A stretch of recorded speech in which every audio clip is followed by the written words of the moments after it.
Chapter 7. The Miraculous Journey of Edward Tulane. He told himself that certainly Abilene would come and find him.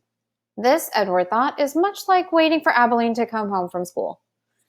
I will pretend that I am in the dining room of the house on Egypt Street, waiting for the little hand to move to the 3 and the big hand to land on the 12.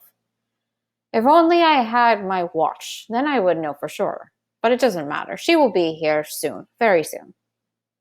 Hours passed, and then days, and weeks, and months.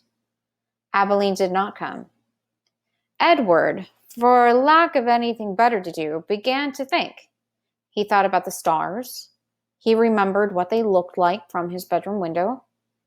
What made them shine so brightly, he wondered, and were they still shining somewhere even though he could not see them? Never in my life, he thought, have I been farther away from the stars than I am now. He considered, too, the fate of the beautiful princess who had become a warthog. Why had she become a warthog? Because the ugly witch turned her into one, that was why. And then the rabbit thought about Pellegrina. He felt in some way that he could not explain to himself that she was responsible for what had happened to him. It was almost as if it was she and not the boys who had thrown Edward overboard. She was like the witch in the story. No, she was the witch in the story. True, she did not turn him into a warthog, but just the same, she was punishing him, although for what he could not say. On the 297th day of Edward's ordeal, a storm came. The storm was so powerful that it lifted Edward off the ocean floor and led him in a crazy, wild, and spinning dance.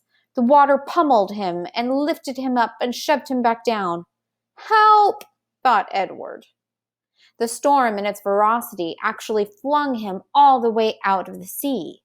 And the rabbit glimpsed for a moment the light of an angry and bruised sky. The wind rushed through his ears.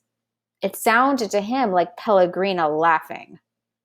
But before he had time to appreciate being above water, he was tossed back into the depths.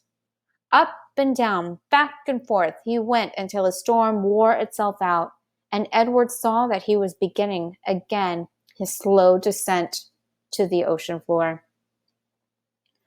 Oh, help me, he thought. I can't go back there. Help me. But still, down he went. Down, down, down. And then suddenly, the great wide net of a fisherman reached out and grabbed the rabbit. The net lifted him higher and higher until there was an almost unbearable explosion of light, and Edward was back in the world, lying on the deck of a ship, surrounded by fish. What's this? Said a voice. Ain't no fish, said another voice, that's for sure. The light was so brilliant that it was hard for Edward to see, but finally shapes appeared out of the light and then faces. And Edward realized that he was looking up at 2 men, one young and one old. Looks like some toy, said the grizzled old man. He bent and picked Edward up and held him by his front paws, considering him. A rabbit, I reckon. It's got whiskers and rabbit ears, or the shape of a rabbit ears, at least. Yeah, sure, it's a rabbit toy, said the younger man, and he turned away. I'll take it home to Nellie. Let her fix it up and set it to rights. Give it to some child. The old man placed Edward carefully on a crate, positioning him so that he was sitting up and could look out at the sea. Edward appreciated the courtesy of this small gesture, but he was heartily sick of the ocean and would have been satisfied never to set eyes on it again. There you go, said the old man. As they made their way back to shore, Edward felt the sun on his face and the wind blowing through the little bit of fur left on his ears. And something filled his chest, a wonderful feeling. He was glad to be alive. Look at that rabbit, the old man said. Looks like it's It's enjoying the ride, don't it? Yep, said the old man. In fact, Edward Tulane was so happy to be back among the living that he did not even take umbrage at being referred to as it. And boys and girls, that was the miraculous journey of Edward Tulane.